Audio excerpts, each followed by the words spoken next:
যদি এই কার্বনটা বলা হয় কি ডেক্সট্রোরোটেটারি,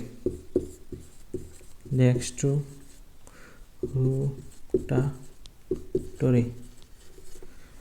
এই ডেক্সট্রো কথাটা মানে কি, ডেক্সট্রো হচ্ছে এটা একটা, ডেক্সট্রো কথাটা আছে ডেক্সটার থেকে, ডেক্সটার। এই ডেক্সটার কথাটা হচ্ছে এটা আসছে কোথায় থেকে, এটা আসছে গ্রিক ওয়ার্ড থেকে, গ্রিক ডেক্সটার থেকে ডেক্সট্রো কথাটা আসছে। গ্রিক ডেক্সটার মানে কি ডানাবর্তী, মানে হচ্ছে ডান, গ্রিক ডেক্সটার মানে হচ্ছে কি ডান। আর রোটেটরি কথা আসছে রোটেশন থেকে, বা রোটেশন বা ঘুরাই ফেলা, রোটেশন মানে কি ঘুরিয়ে ফেলা।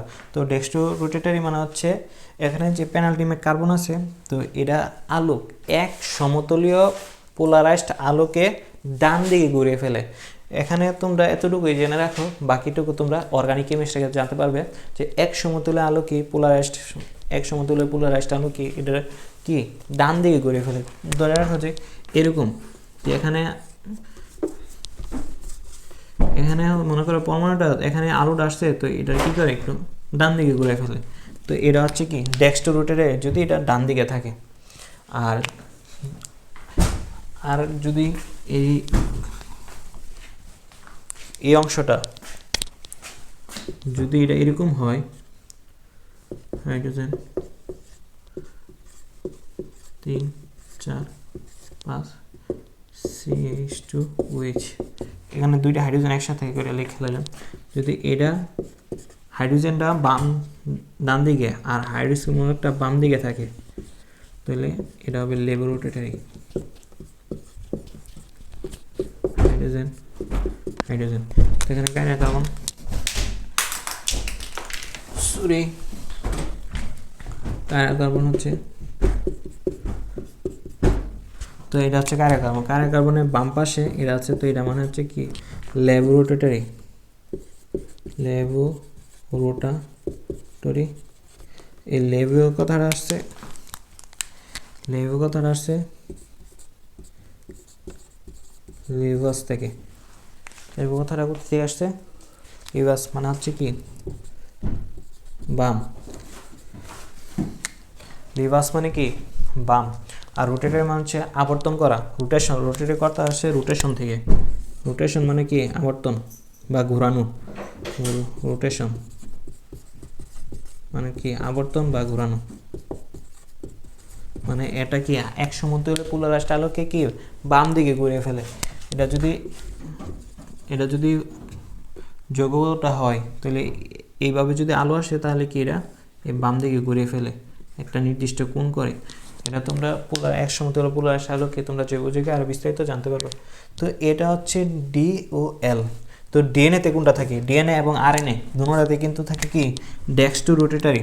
তো এটা কি হবে, এই কার্বন মানে এই সুগারটা হবে তোমার ডি রাইবোস, ডি রাইবোস, আর এটা হবে এল রাইবোস, ডি রাইবোস ও এল রাইবোস। এখানে এই আরএনএতে থাকে হচ্ছে ডি রাইবোস। এই রাইবোস থেকে যদি তুমি শুধু এই অক্সিজেনটা মুছে ফেলো, শুধু এই অক্সিজেনটা মুছে দাও, তাহলে এটা কি হয়ে যাবে ডিঅক্সি রাইবোস। তাহলে এটা কি হবে ডিএনএ, তখন এটা ডিএনএতে থাকবে এবং এটার নাম হবে কি ডিঅক্সি রাইবোস সুগার। এখন এটা বর্তমান নামটা কি, এখন এটা বর্তমান নামটা হচ্ছে, এখানে রাইবোস হবে না, তোমরা নিচে লাগবে, আমি তোমাদের সুবিধার জন্য একটু মুছে লিখে দিই নতুন করে, তোমরা নতুন করে নিচে লাগবে, আগের মতো দিয়ে দাও 1 2 4 5। তো এটা হচ্ছে CH2OH, এখানে OH, OH এক্ষেত্রে হবে H, কারণ এটা ডিঅক্সিরাইবোস, এটা H H H হবে। তো এটা যেহেতু ডান দিকে আছে, OH মূলকটা যেহেতু ডান দিকে আছে, তাহলে এটা কি হবে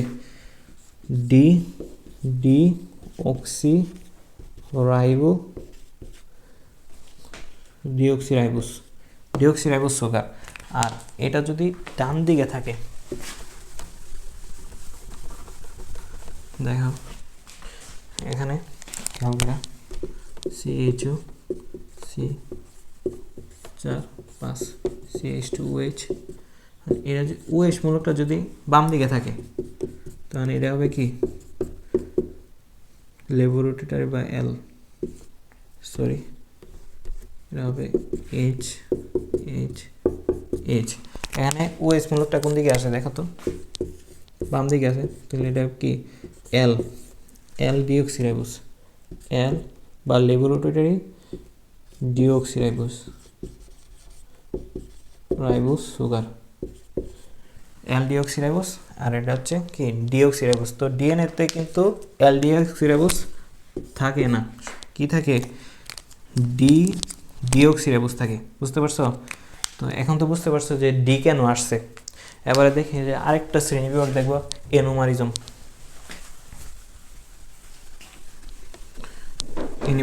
আমরা দেখব।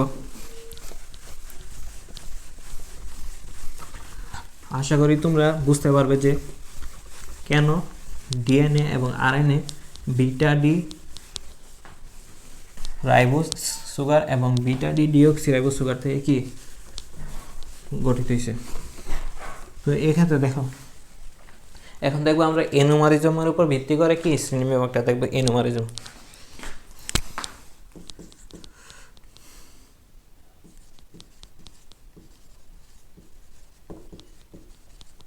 আমরা তো জানি এনোমেরিক কার্বন কোনটা, কার্যকরী মূলকের কার্বনটাকে কি বলা হয়? এনোমেরিক কার্বন বলা হয়। এনোমেরিক। তো এখন দেখো, তো এনোমেরিক কার্বনটা তো তোমার বোঝার আগে আরেকটা জিনিস বোঝা যায়, আমরা যে যৌগগুলো দেখি এগুলো তো তোমার লিনিয়ার ফর্মে, কার্বোহাইড্রেট যে একটু আগে দেখলে এটা হচ্ছে লিনিয়ার ফর্মে। আসলে জলীয় দ্রবণে আমরা তো কোষের মধ্যে বা কোষের মধ্যে কী থাকে? নিউক্লিয়াসের মধ্যে কী থাকে? ক্রোমোজোমের মধ্যে কী থাকে? ডিএনএগুলো থাকে। আর ডিএনএগুলো কোথায় থাকে? মানে ক্রোমোজোম তো অবশ্যই নিউক্লিওপ্লাজমে থাকে। তো নিউক্লিওপ্লাজমটা কি তরল পদার্থ না? তো নিউক্লিওপ্লাজমটা যেহেতু তরল পদার্থ, এটা কি একটা জলীয় দ্রবণ, বা এখানে তরল পদার্থের মধ্যে অবশ্যই কি বেশিরভাগ অংশে কি পানি থাকে। তো পানি হচ্ছে কি একটা পানি বা জলীয় দ্রবণ থাকে। তো এই পানি বা জলীয় দ্রবণে যখন কার্বোহাইড্রেটগুলো থাকে তখন এগুলা কি সবগুলো রিং স্ট্রাকচার গঠন করে। এটা মানে এরা তো আমরা তো একটু আগে দেখেছি লিনিয়ার, আসলে এরা লিনিয়ারে স্টেবল না, মানে স্থায়িত্ব অর্জন করে না। যে কোনো যৌগ বা কম্পাউন্ড, তো এরা টেন্ডেন্সি হচ্ছে কি তোমার স্থায়িত্ব অর্জন করা বা স্টেবিলিটি অর্জন করা। তো এরা তার জন্য এরা কি গঠন করে? রিং স্ট্রাকচার গঠন করে। এরকম রিং স্ট্রাকচার করে কি গঠন করে। তো আমরা এখন দেখবো আসলে কোন মেকানিজম ফলো করে কার্বোহাইড্রেটগুলো কি রিং স্ট্রাকচার গঠন করে, এটা একটু দেখবো সিম্পলি যে কেন কার্বোহাইড্রেটগুলো লিনিয়ার ফর্মে থাকে না। একটু লিখে দিই যাতে তোমরা নোট করতে পারো। তো লেখা রাখবে এনুমেরিজম, এখানে একটু লেখা রাখো যে বেসিক জলীয় দ্রবণে কার্বোহাইড্রেট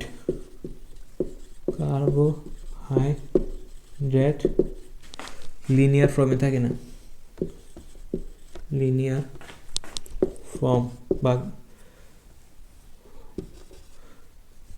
লিনিয়ার ফর্মে থাকে না। এরা কি গঠন করে?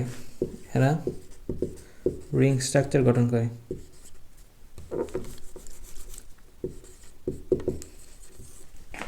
রিং স্ট্রাকচার, এরা কি করে? রিং স্ট্রাকচার গঠন করে। কেন গঠন করে? কেন এরা রিং স্ট্রাকচার গঠন করে? কারণ হচ্ছে স্থায়িত্ব অর্জনের জন্য। রিং স্ট্রাকচার যখন গঠন করে তখন তারা কি বেশি স্থায়ী হয় এবং তারা স্থায়িত্ব অর্জন করে। তো এখন দেখবো যে কীভাবে তারা কি রিং স্ট্রাকচারটা গঠন করে। ঠিক আছে, এটা লেখা বলছে, তোমরা লিখে ফেলো। তো এখন আমরা দেখবো যে কীভাবে কি রিং স্ট্রাকচারটা গঠিত হয়, রিং স্ট্রাকচারটা কোন মেকানিজমে কি গঠিত হচ্ছে। তো এখন আগে রাইবোজ সুগারটা দিয়ে দেখি। রাইবোজ সুগারে তোমরা দেখো এখানে হচ্ছে, আমরা একটু ভেঙে লিখবো সব কিছু। 2 3 4 5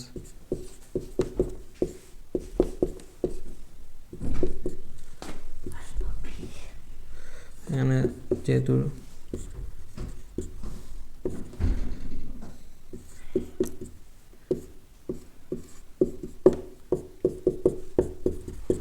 রিং স্ট্রাকচার।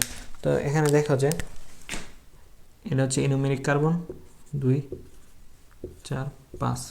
তো এই 1 নাম্বার কার্বন এটা হচ্ছে এনোমেরিক কার্বন, আর এগুলো হচ্ছে কি penultimate carbon, penultimate chiral carbon, এবং এই কার্বনটা হচ্ছে কি পেনাল্টিমেট কার্বন, সর্বশেষ কাইরাল কার্বনটা হচ্ছে কি পেনাল্টিমেট কার্বন। তো এখন দেখো যে এরা কীভাবে রিং স্ট্রাকচারটা গঠন করে। তো রিং স্ট্রাকচার গঠন করার ক্ষেত্রে তোমার যে মেকানিজমটা কাজ করে এটা হচ্ছে ইলেকট্রোনেগেটিভিটি বা তড়িৎ-ঋণাত্মকতা। তো তড়িৎ-ঋণাত্মকতা সম্পর্কে আমাদের তো আগে থেকে একটা ধারণা আছে আশা করি। তো তড়িৎ-ঋণাত্মকতার ক্ষেত্রে আমি একটু মানগুলো রেখে দিই, তোমরা আসলে জানো যে তড়িৎ-ঋণাত্মকতা কি। তড়িৎ-ঋণাত্মকতা সম্পর্কে এত ডিটেলস বলবো না। কার্বনের হচ্ছে 2.5, হাইড্রোজেনের হচ্ছে 2.1, অক্সিজেনের হচ্ছে 3.5। ইলেকট্রোনেগেটিভিটি বা তড়িৎ-ঋণাত্মক বা তড়িৎ মানে হচ্ছে ইলেকট্রন নিজের দিকে টেনে নেওয়ার ক্ষমতা, এটা হচ্ছে কি তড়িৎ-ঋণাত্মকতা। তো এখানে একটু দেখো যে তড়িৎ-ঋণাত্মকতা কীভাবে কাজ করে বা রিং স্ট্রাকচারের ক্ষেত্রে যখন এরা জলীয় দ্রবণে যায় কীভাবে এরা রিং স্ট্রাকচারটা গঠন করে বা এর মধ্যে তড়িৎ-ঋণাত্মকতা কীভাবে কাজ করে। তো এখানে কার্বনের সাথে দুইটা হাত দ্বারা, মানে দুইটা কার্বন এবং অক্সিজেনের মধ্যে কি দুইটা বন্ড আছে বা এরা দুইটা হাত দ্বারা কি বন্ধন গঠন করছে, কি নরমাল সমযোজী বন্ধন। তো এখানে যেহেতু সমযোজী বন্ধন গঠন করছে, কার্বনের তড়িৎ-ঋণাত্মকতা হচ্ছে, একটু সাইডে লিখি, কার্বনের তড়িৎ-ঋণাত্মকতা হচ্ছে 2.5, হাইড্রোজেনের হচ্ছে 2.1 এবং অক্সিজেনের হচ্ছে 3.5। তো এখানে যেহেতু অক্সিজেনের 3.5 এবং হাইড্রোজেনে হচ্ছে মানে কার্বন হচ্ছে 2.5, তো অবশ্যই অক্সিজেনের তড়িৎ-ঋণাত্মকতা বেশি। তো অক্সিজেনটা কি ইলেকট্রনটা কি তার নিজের দিকে একটু টেনে নেবে না, যেহেতু অক্সিজেন টেনে নেওয়ার ক্ষমতা মানে ইলেকট্রন টেনে নেওয়ার ক্ষমতা অক্সিজেনের বেশি, অক্সিজেন ইলেকট্রনটা কি নিজের দিকে ইলেকট্রনগুলো একটু টেনে নেবে না, তো অক্সিজেনটা কী হবে আংশিক নেগেটিভ হবে আর কার্বনটা হবে আংশিক পজিটিভ। আবার দেখো এখানে যে সর্বশেষ কার্বন পেনাল্টিমেট কার্বনটা আছে, রিং স্ট্রাকচার আসলে মূলত গঠন হয় যে তোমার এই এনোমেরিক কার্বন এবং পেনাল্টিমেট কার্বন দুইটা কার্বনের মধ্যবর্তী একটা কি বন্ধন গঠনের মাধ্যমে একটা পরমাণুর মাধ্যমে কি রিং স্ট্রাকচার গঠন হবে। তো এখানে দেখো যে পেনাল্টিমেট কার্বনের ক্ষেত্রে এখানে কার্বনের হচ্ছে 2.5, অক্সিজেন হচ্ছে 3.5 আর হাইড্রোজেন হচ্ছে কি 2.1। তো এক্ষেত্রে অক্সিজেনটা ইলেকট্রোনেগেটিভ হবে, মানে নেগেটিভ হবে, আর হাইড্রোজেনটা তোমার পজিটিভ হবে। কার্বনটা তোমার আংশিক ধনাত্মক হবে, কিন্তু হাইড্রোজেনটা সবচেয়ে বেশি ধনাত্মক হবে। হাইড্রোজেনটা সবচেয়ে বেশি ধনাত্মক হওয়ার আরেকটা কারণ হচ্ছে যেহেতু এটা জলীয় দ্রবণ, তো জলীয় দ্রবণে কি পানির মধ্যে হাইড্রোক্সাইড মূলক থাকে বা হাইড্রোক্সাইড মূলকের অংশ থাকবে, যেহেতু এটা জলীয় দ্রবণ হাইড্রোক্সাইড মূলক আছে বা পানির একটা অংশ থাকে কণিকা বা পানির একটা কণা, পানির যে ফর্মটা আছে তো এটা থাকবে বা হাইড্রোক্সাইড মূলক থাকে পানির জলীয় দ্রবণে আদ্রবিশিষ্ট হাইড্রোজেন বা হাইড্রোক্সাইড মূলক হিসেবে আদ্রবিশিষ্ট, তো হাইড্রোক্সাইড মূলক থাকবে। তো হাইড্রোক্সাইড মূলকটা এটাকে একটা লুপ দেখাবে যে আমার কাছে ইলেকট্রন আছে বা আমার কাছে একটা ইলেকট্রন বেশি আছে, তো তুমি এত টেনশন করে না, বা মানে টেনশন বা হের যে চাহিদা, ইলেকট্রন যে ধরে রাখার চাহিদা, তার চাহিদাটাকে কমে যাবে। কারণ কি, কারণ কমে যাওয়ার কারণটা হচ্ছে ও তোমাকে যদি কেউ একজন কিছু দেয় যে আমি তোমাকে এটা দিব, তোমার যদি এটা না থাকে আমি তোমাকে এটা দিব, তখন কি তোমার ওইটার প্রতি টেন্ডেন্সি কি আসলে কি কমেছে।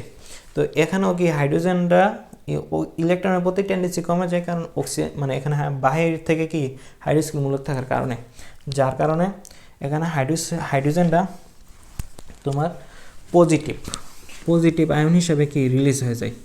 এখানে প্রোটন আয়ন হিসেবে কি রিলিজ হয়ে যায় প্রোটন হিসাবে, আর অক্সিজেনটা এখানে পুরোপুরি নেগেটিভ হয়ে যায়। পুরোপুরি নেগেটিভ কি পুরোপুরি এটা একটা অন্তর্ভুক্তি যৌগ গঠন করে, অন্তর্ভুক্তি কম্পাউন্ডটি কি গঠন করে। এই অক্সিজেনটা যে পুরোপুরি নেগেটিভ হয়ে যায়, এখানে কি কার্বনটা যেহেতু অক্সিজেন দুইটা বন্ড দ্বারা যুক্ত আছে, তো অক্সিজেন বেশি ইলেকট্রন কি তার দিকে নিতে থাকবে, তো কার্বনটা বেশি পজিটিভ হইতে থাকবে। তো যার কারণে ওই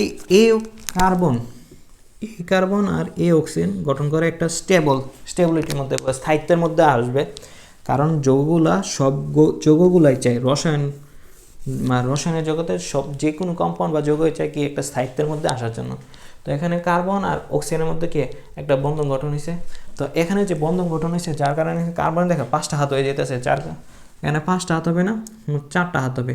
এখানে একটা বন্ধন ভেঙে যাবে, এখানে বন্ধন ভেঙে এখানে অক্সিজেন পরমাণুটা পুরোপুরি ঋণাত্মক হবে, ঋণাত্মক হয়ে যাবে, পুরোপুরি কি ঋণাত্মক হয়ে যাবে এখন। এবং এ অক্সিজেন পরমাণু যে পুরোপুরি ঋণাত্মক, জলীয় দ্রবণে যে একটা হাইড্রোজেন রিলিজ হয়েছে বা একটা হাইড্রোজেন যে ত্যাগ করলো, এই হাইড্রোজেনটা যায় সেটা তোমার এ অক্সিজেন পরমাণুর সাথে যুক্ত হয়ে যাবে, কারণ এখানে একটা ইলেকট্রন বেশি আছে।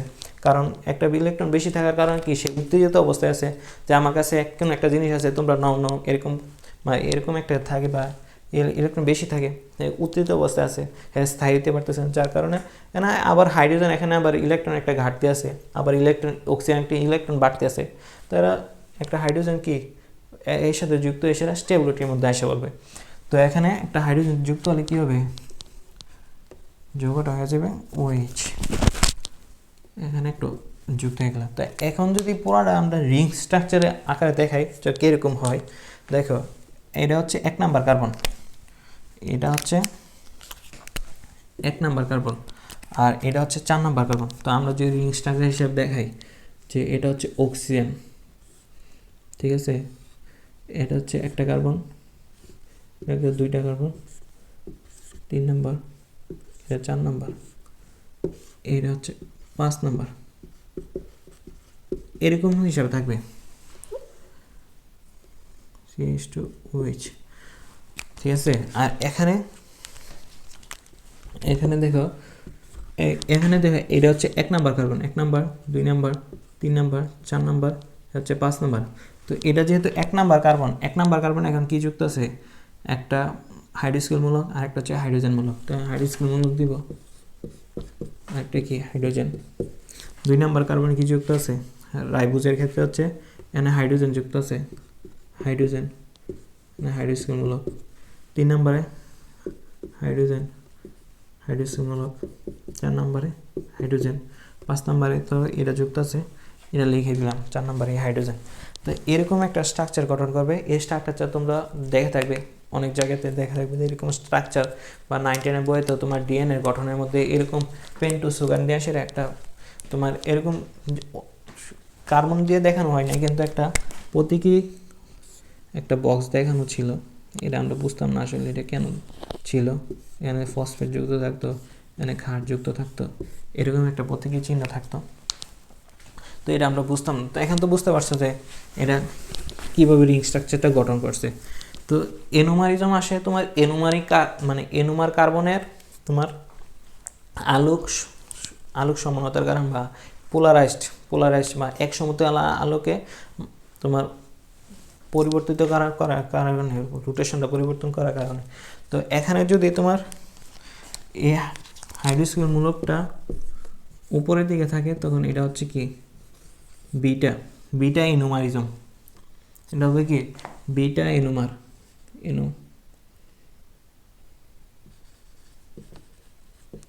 বিটা এনোমার।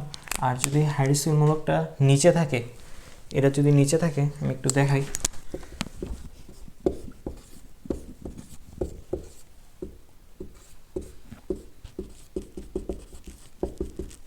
হাইড্রোক্সিল মূলকটা যদি নিচে থাকে,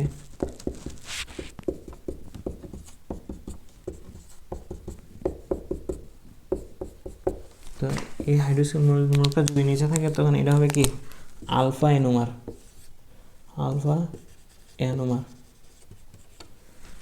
আশা করি তোমরা বুঝতে পারছো কেন। আর তাহলে তো এখন বুঝতে পারছো যে ডিএনএ বা আরএনএতে কি থাকে, বিটা এনোমার থাকে। আর এখানে আলফা আর এনোমার কিন্তু ডিএনএ বা আরএনএতে থাকে না।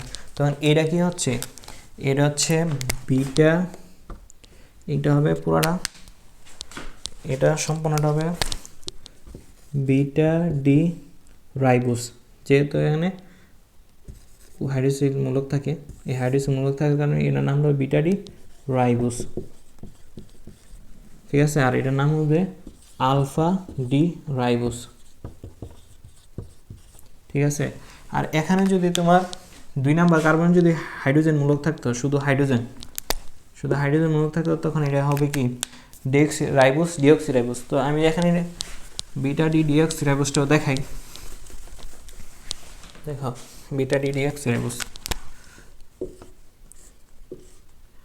হচ্ছে 1 number carbon, 2 number, 3 number, 4 number, 5 number, 1 2 3 4 5। তো এখানে কি হাইড্রোক্সিল গ্রুপটা উপরে থাকবে, এখানে দুইটাতে কি থাকবে, হাইড্রোজেন থাকবে। এখানে কিন্তু হাইড্রোক্সিল মূলক ছিল, হাইড্রোক্সিল মূলক ছিল, হাইড্রোক্সিল মূলক। আর এখানে থাকবে কি হাইড্রোজেন মূলক, শুধু সরি মূলক না, হাইড্রোজেন পরমাণু থাকবে।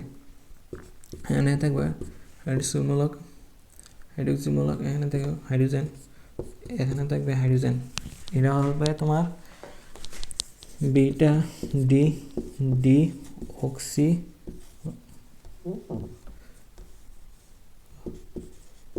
রাইবোস সুগার, বুঝতে পারছো? এটা হচ্ছে মূলত বিটা ডি ডিঅক্সিরাইবোস, এটা থাকে মূলত ডিএনএতে, আর এইটা মূলত থাকে আরএনএতে, বুঝতে পারছো? এই সুগারটা থাকে কি আরএনএতে থাকে, আর এটা থাকে কোথায়, ডিএনএতে